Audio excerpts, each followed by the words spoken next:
Hello everyone, learning botany with SJ में आप सभी का स्वागत है। तो लास्ट वीडियो में हमने डिस्कस किया था कि जीपीसीआर्स क्या होते हैं और वो जी प्रोटीन्स के साथ किस तरीके से एसोसिएटेड रह के काम करते हैं। तो आज के वीडियो में हम जी प्रोटीन्स के फंक्शनैलिटी को डिस्कस करेंगे और देखेंगे कि किस तरीके से जीपीसीआर्स और जी प्रोटीन्स एक दूसरे से एसोसिएटेड रहते हैं। हमने देखा था कि जो जी प्रोटीन्स होते हैं they are trimeric in nature. 3 subunits होते हैं इनमें, alpha, beta and gamma. Alpha के पास जीटीपीएज एक्टिविटी होती है, बीटा और गामा एक साथ जुड़े हुए होते हैं और अल्फ़ा एक अलग सब यूनिट है। तो ये जीटीपीएज एक्टिविटी बोलने का मतलब क्या होता है? जीटीपीएज का मतलब हो जाएगा जीटीपी का breakdown. Okay, so alpha subunit जो होता है it can simply break down GTP into GDP by releasing 1 pi by the activity of GTPase enzyme. Okay, so ये अल्फ़ा सब यूनिट के पास GTPase की एक्टिविटी देखने को मिलती है। अब ये काम कैसे करता है? हमने ये ऐसे देख लिया कि ये GPCR है, okay, which is the receptor, ji protein coupled receptor. और इनिशियली जो जी प्रोटीन्स हैं जिसमें कि अल्फ़ा और बीटा एंड गामा इस तरीके से दोनों अटैच्ड हैं, ओके, दोनों ही इस तरीके से प्लाज्मा मेम्ब्रेन के साथ अटैच्ड हैं, ओके। इनिशियली जब कोई लिगेंड नहीं होता, नो लिगेंड और नो सिग्नल मॉलिक्यूल, जब कोई लिगेंड नहीं होता तो ये अल्फ़ा सब यूनिट के साथ जीडीपी बाइंड किया हुआ रहता है, ओके। जीडीपी बाइंड होने का मतलब कि अभी ये ऑफ स्टेट में है यानी अभी ये अल्फ़ा जो जी प्रोटीन है दिस इज़ ऑफ इनएक्टिव।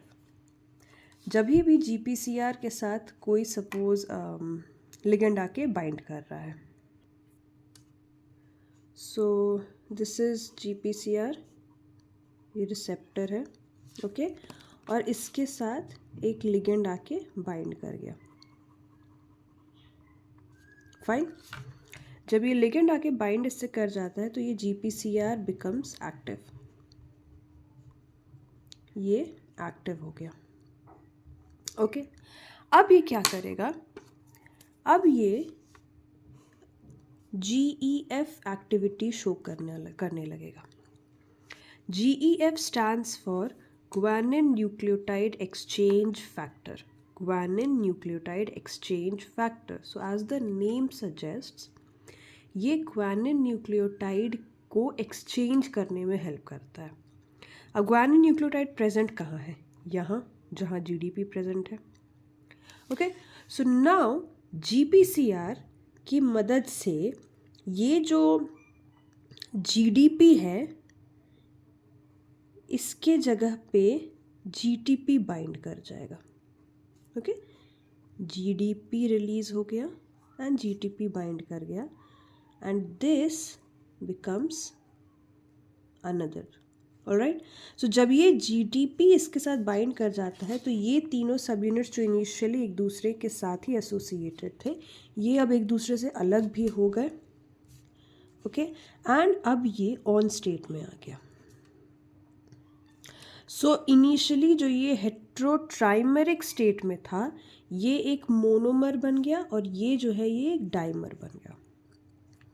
तो अब ये अल्फा सब यूनिट एक्टिव है। Now this can cause whatever response, इसको जो भी सिग्नल ट्रांसडक्शन करवाना है in response to this specific signal, इसको जो भी एक्टिविटी करवानी है ये वो करवाएगा,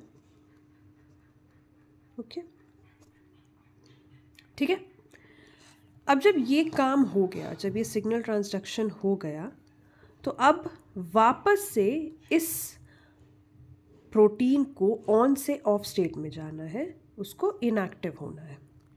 तो इनएक्टिव होने के लिए अब एक नया फैक्टर इन्वॉल्व रहता है इसमें जो कहलाता है GAP. Now GAP stands for GTPase activating protein. Okay, so GAP stands for GTPase activating protein. तो GTPase एक्टिवेटिंग प्रोटीन का काम क्या रहेगा कि वो GTPase को एक्टिवेट करवाएगा, GTPase की एक्टिविटी को वो स्टिम्युलेट करेगा. और GTPase क्या करेगा, ये जो हमने यहाँ पर देखा था, GTPase GTP को GDP में कन्वर्ट कर देता है by releasing a phosphate molecule. So अब यहाँ पे वापस से जो ये GTP है ये रिलीज़ हो जाएगा और इसके जगह पे वापस GDP आके बाइंड कर जाएगा. तो वापस यहाँ पे GDP आके बाइंड कर जाएगा. ओके, तो जब ये स्टेट आ गया तब वापस से ये प्रोटीन ऑफ स्टेट में चला गया.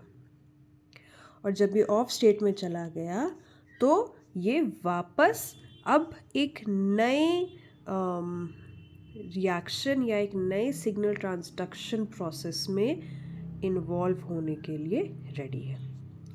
तो वही सेम चीज़ होगी.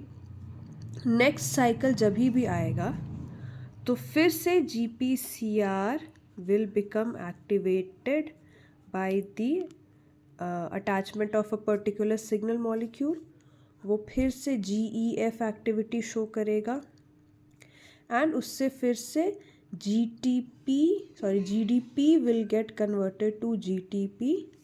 फिर से ये ऑन स्टेट में आ जाएगा ये G प्रोटीन एंड वापस से ये पूरा का पूरा प्रोसेस रिपीट होगा. So this is how the entire thing occurs. ये है इसकी मैकेनिज़्म.